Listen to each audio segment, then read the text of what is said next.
Ndomi kui bokono de chetula o ao e chetula mi mai bokono de chetula o ao chetula ao no da ole do chetula o ao e chetula mi mai bokono de chetula o ao chetula ao no da ole do chetula o ao e chetula mi kui bokono de chetula o. Prendre connaissance du passé, du présent et prédit le futur sur soi, le Fa Orunmila est cette science qui illumine l'espace sombre du destin d'un être humain, très capital de la voie pour se protéger et être guidé. Le Fa, c'est un oracle, c'est l'art divinatoire qui parle du passé, qui parle du présent et sonde l'avenir. Avec l'oracle Ifa, tu peux déterminer tout ce qui va se produire dans ta vie ou tout ce qui s'est passé dans ta vie et ce à quoi tu pourrais t'attendre dans l'avenir. En réalité, le Fa, c'est comme on dit dans notre langue, la facilité, le bonheur. Comment se passe donc cette initiation? Quelles sont également les étapes à suivre? Nous sommes ici à Zimviessokan, avec le grand prêtre du Fa Orunmila à l'état civil Sindete Koko Robert, Bokono Akofa. Les différentes étapes. Ce n'est pas aujourd'hui qu'on se lève, le même jour qu'on se lève pour faire prendre le Fa à quelqu'un. Il faut d'abord l'appeler, faire des consultations préliminaires. Qu'est-ce qu'il faut faire en amont? Quel sacrifice? Comment procéder? Est-ce qu'il faut le mettre au couvent quelque part? Est-ce qu'il faut aller faire telle chose? Nous avons préparé tout ça là pendant 3 jours. Aujourd'hui, c'est le jour où nous avons choisi un meilleur jour pour pouvoir l'amener. D'abord, nous l'avons amené chez le Legba. Pour lui demander la permission, c'est lui qui nous ouvre la porte de la forêt sacrée. Sans lui, sans son autorisation, tu ne peux pas voir le Fa Nagon dans sa maison. Et nous l'avons amené vers le Legba. Nous avons prié les ancêtres, nos aïeux qui nous ont précédés, ceux qui ont joué ce rôle, ceux qui ont pratiqué cette fonction, ceux qui ont exercé ce métier avant nous. Nous les avons implorés, nous avons demandé leur secours. Nous l'avons préparé spirituellement, il a imprégné. Nous l'avons mis dans l'exercice. Comment ça se passe, sans pouvoir lui faire montrer ce qu'il veut aller voir dans la forêt sacrée. Parce que s'il le voit avant d'aller là-bas, c'est mauvais pour lui, c'est dangereux pour lui. Donc nous l'avons préparé, nous avons été sur le chemin. Et vous avez constaté avec nous tout à l'heure que nous sommes allés dans la direction de la forêt sacrée.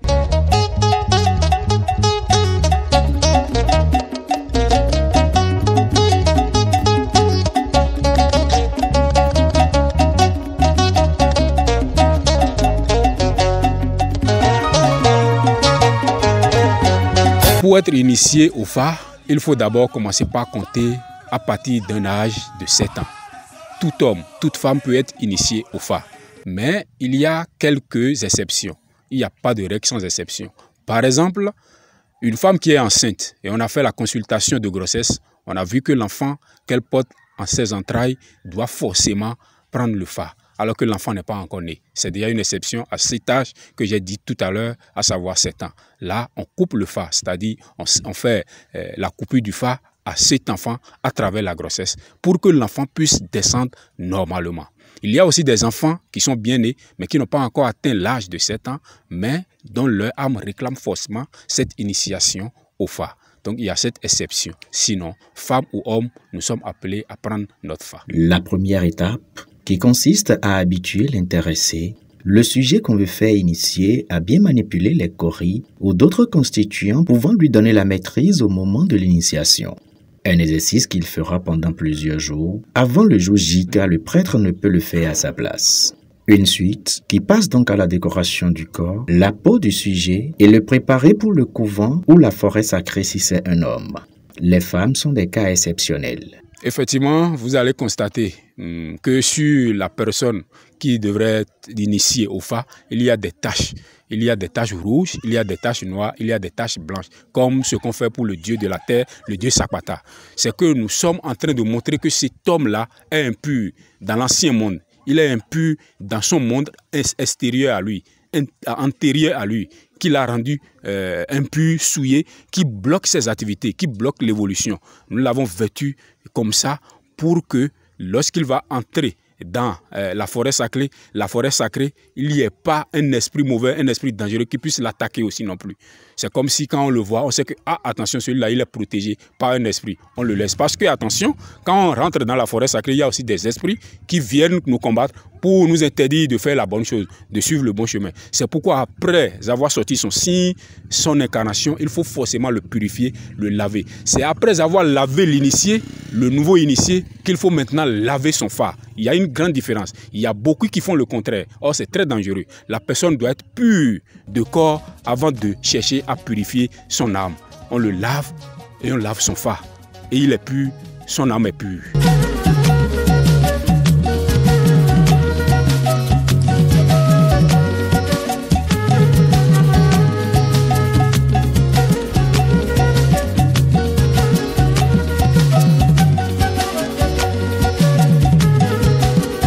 La femme ne va pas au couvent pour une raison fondamentale.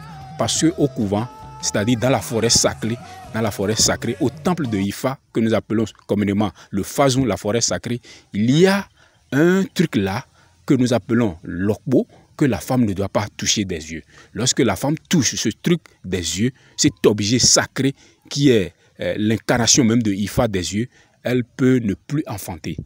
Elle peut commencer par avoir des règles non cessées. Vous voyez un peu, c'est pourquoi il est interdit strictement à la femme d'aller à la forêt sacrée. Mais il n'y a pas de règle sans exception, comme je l'ai dit. Il y a des femmes ménopausées qui ont déjà leur ménopause et qui, par problème de la vie, les vicissitudes de la vie les amènent à consulter, à dire oh, forcément cette femme doit aller à la forêt sacrée. Celle-là, elle n'est plus prédisposée à tomber enceinte. Elle n'est plus prédisposée à faire des enfants puisqu'elle ne fait plus ses règles normalement. Donc c'est une exception qu'on peut les conduire à la forêt. Mais arrivé là-bas, on prend des précautions. On veille strictement pour qu'il y ait certaines choses que cette femme-là ne fasse pas à la forêt sacrée. Et effectivement, dans l'exercice de ma fonction de Babalao, j'ai rencontré plusieurs cas. Et j'ai même entendu, j'ai même vu où il y a des femmes qui n'ont pas atteint la ménopause, mais dont des signes sont sortis et on les a amenés à la forêt sacrée. Mais en ce moment-là, on enlève le lokbo dont j'ai parlé, l'indice de Fa, le sacrilège de Fa là, que la femme ne doit pas toucher des yeux là, on enlève ça de la forêt et on fait des cérémonies d'une manière ou d'une autre. On essaie de sauver quand même parce que c'est une vie en péril, puisqu'il y a des signes qui sortent, qui obligent, qui demandent, qui forcent le babalao à amener la femme à la forêt sacrée. Mais dans le cas de certains babalao, ils sont stricts là-dessus. La femme ne doit pas aller à la forêt sacrée, comme on les a enseignés depuis qu'ils sont à l'apprentissage, alors que nous sommes en train d'évoluer. Vous voyez, ce qui touche la femme, ce qui blesse la femme, ce qui peut tuer la femme dans la forêt sacrée, si on retire ça avec quelques rituels, on peut amener certaines femmes à la forêt sacrée, parce qu'il y a des signes qui obligent. Comme on le dit souvent, il y a des signes garçons. Vous voyez un peu, il y a des signes mâles, c'est-à-dire les signes très forts lorsque cette femme va couper le phare. Lorsqu'elle va s'infa, elle va couper son phare et qu'elle trouve ceci, on regarde, on dit bon, est-ce qu'il ne faut pas l'amener à la forêt sacrée? Là, on prend des précautions.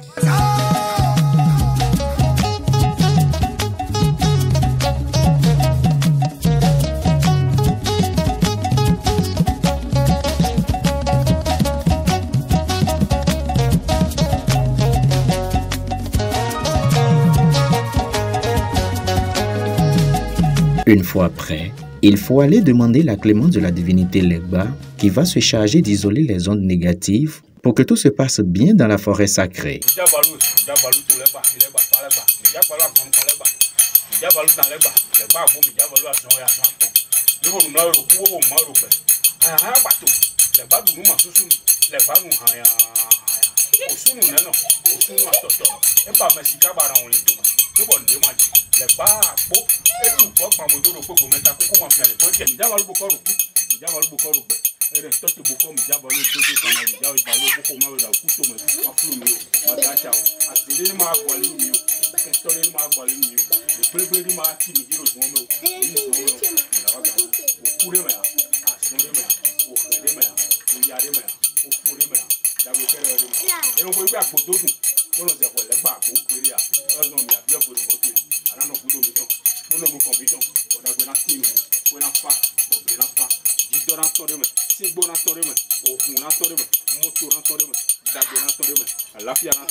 Bona kuja fabuya. Ana pombo kono la bigi, no mizo, me na waganji. Ana ponto bana la bigi, no mizo, me na waganji. Ti para no me, la pia no me. Da gona me. Le gba bo mi do mo, ni le ko wa fubu. Mi ka ilo de jan akana la se pere ko mi ton. Dan le gba bo mi jabo lo. Ana gba ko di mo tutu, gba bi mo tutu. Àwọn kire mi mo mi so. Le gba bi mo fun ama. Ko fun mo, fun mo ba to ba mo to ba wa to mo.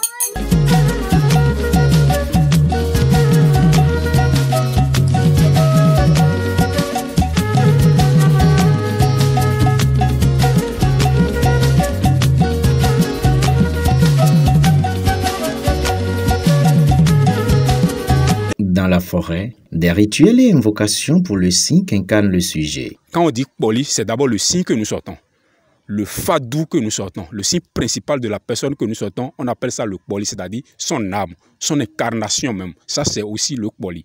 Mais il y a aussi un rituel que nous faisons, que nous emballons dans un tissu bien sacré, que nous appelons aussi le poli. C'est ce poli que nous avons trouvé dans la forêt sacrée pour cette personne, son signe que nous mettons là avec des sacrifices, avec des rituels bien déterminés. Nous emmagasinons là, puisque c'est son âme, il le prie, il l'adore. On appelle ça le po qu'on a, c'est-à-dire le léopard qu'on a érigé. Le léopard qu'on a érigé, le poli. Et je ne peux pas tout révéler ici. Il y a des trucs qu'on met dedans pour que ça protège l'individu, pour que ça protège l'initié, pour que ça protège le favi. Systématiquement, tout homme qui va à la forêt sacrée pour se faire initier au Fa Oromila doit avoir forcément son poli. Mais nous sommes dans un monde bipolaire où il y a plusieurs camps, il y a plusieurs tendances. Chez certaines personnes, quand ils amènent n'importe qui à la forêt sacrée, ils ne font pas le poli. Chez certaines personnes, ils disent que leur fétiche, par exemple, Badou fera tout, que Badou protégera. Et là, on te sort le signe, le poli, le fa, et puis on te fait le agban konlegba, et puis ça s'arrête là. Chez d'autres, ils t'amènent à la forêt sacrée systématiquement le même jour, on sort ton poli, on initie ton poli, et on te fait ça, et quelques jours après, tu viens prendre ça. C'est les deux camps qui évoluent, mais je crois que chacun dans son camp a la vérité. Le retour sous une autre forme, avec des chants, des gonds et claps de joie. Il faut payer alors la voix, se prosterner également à la divinité Legba avant d'y accéder à la concession initiale. Oui.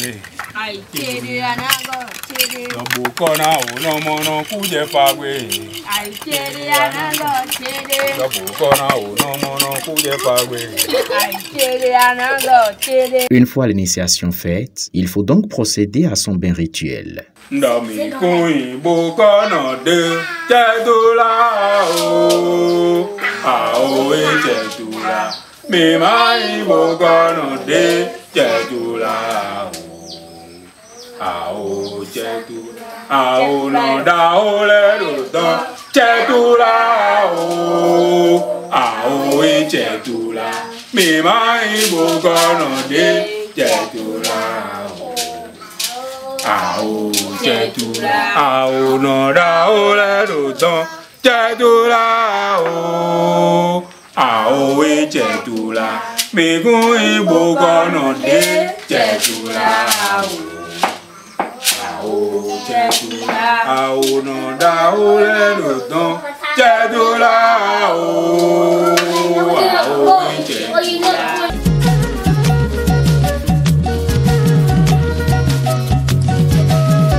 On peut aller en arrière pour dire que sans le fa, tu peux avoir le legba. Sans le fa, tout homme ou toute femme qui désire protéger sa maison, ça peut étonner certaines personnes. Qu'est-ce qu'il est en train de raconter, ce monsieur? Non, je ne raconte pas. J'ai été initié, j'ai été à l'apprentissage, je suis resté sous des gens, des grands dignitaires. Toute femme ou tout homme qui désire protéger sa maison contre les forces du mal, contre les prédateurs, même contre le vol, peut avoir un legba. Et on appelle ça le agbonu legba. Le legba du portail. Ça reste au portail pour veiller sur tous ceux qui sont dans la maison, dans la concession, les habitants de cette maison. Le fa legba, c'est le legba que nous faisons généralement à celui qui va à la forêt sacrée pour se faire initier en tant que Favi, pour prendre son fa, son poli. Lui, forcément, on doit lui faire le fa legba. Mais tout au début, on lui fait un legba que nous appelons le agbankon legba, en attendant de lui faire le vrai legba qu'il va ériger dans sa maison.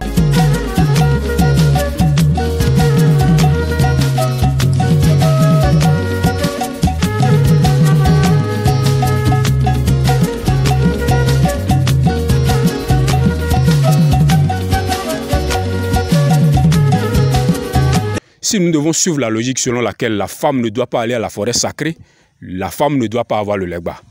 Nous sommes d'accord. Mais il y a des signes qui apparaissent pour des femmes qui ont coupé leurs signes. Quand bien même ils ne sont pas allés à la forêt sacrée, il y a des signes, certains signes du fa qui apparaissent pour certaines femmes qui exigent qu'on leur fasse le agbankon legba. Le fa legba, c'est un protecteur. C'est le Dieu singulier. C'est le Dieu de la croisée des chemins. C'est avec ce Dieu que nos ancêtres ont pu combattre les Blancs, les colons, et ont résisté. Aujourd'hui, nous voyons encore les Tolegba. Quand on dit Tolegba, c'est en réalité le legba du peuple, le legba du pays. On a juste mis le to pour montrer que c'est le legba, sinon c'est legba. Le legba protège. Le legba veille sur la maison. C'est le gardien du temple. C'est le gardien du seuil.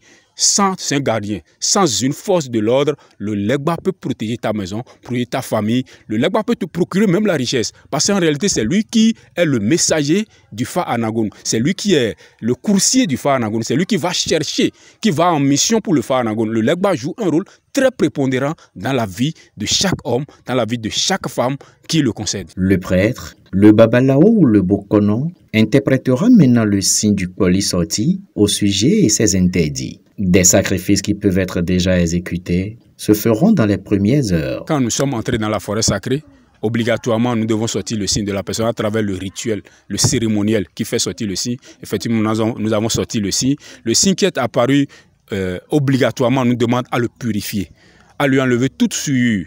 Il était dans un autre monde, il était dans l'ancien monde, il était vêtu de l'ancien homme.